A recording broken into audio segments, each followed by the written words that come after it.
అందరికీ నమస్కారం. నా పేరు రమణ ఆదివిష్ణు. నేను భాగవతంలో ఒక పద్యం చెప్పబోతున్నాను.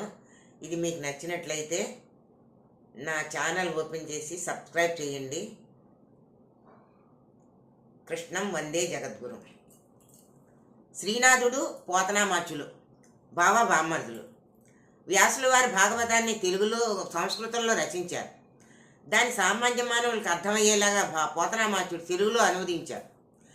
ఆ భాగవత గ్రంథాన్ని అనుమతిస్తే ఇతను ఏం చేసేవాడంటే పొలం దున్నుకుని ఒడ్లు పంట పండించుకుని అది తినేవారు పూర్వం. తింటుంటే అప్పుడు శ్రీనాథుడు వచ్చి బావా నువ్వు తెలుగులో భాగవత గ్రంథాన్ని అనువదించావు కదా, అది రాజుగారికి పట్టుకెళ్ళి అంకితం చేస్తే నీకు బోల్డని మనులు మాణిక్యాలు రాజ్యాలు అన్నీ ఇస్తాడు, నువ్వెందుకు నా ఈ పొలం దున్నుకుని బతుకుతున్నావు అని బావగారు శ్రీనాథుడు అంటాడు. అప్పుడు పోతనామాచులు వారు చెప్తారు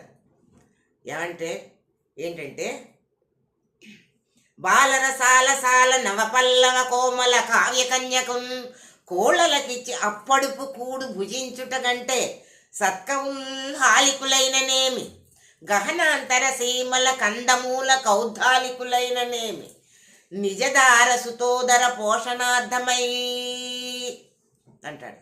దాని అర్థం ఏంటంటే కావ్యకన్యకని ఎలా పోల్చాడంటే బాలరసాల నవపల్లవ కోమలమైనటువంటి కావ్యకన్యకని కోళ్ళలకిచ్చి, అంటే అర్హత లేని వాళ్ళకి ఇస్తే ఎటువంటి కూడు అంటే పడుపు కూడు వేసి వృత్తి చేసి కూడు వండి పెడితే ఎటువంటి ఆహారం భుజిస్తామో అటువంటి ఆహారంతో పోల్చాడు.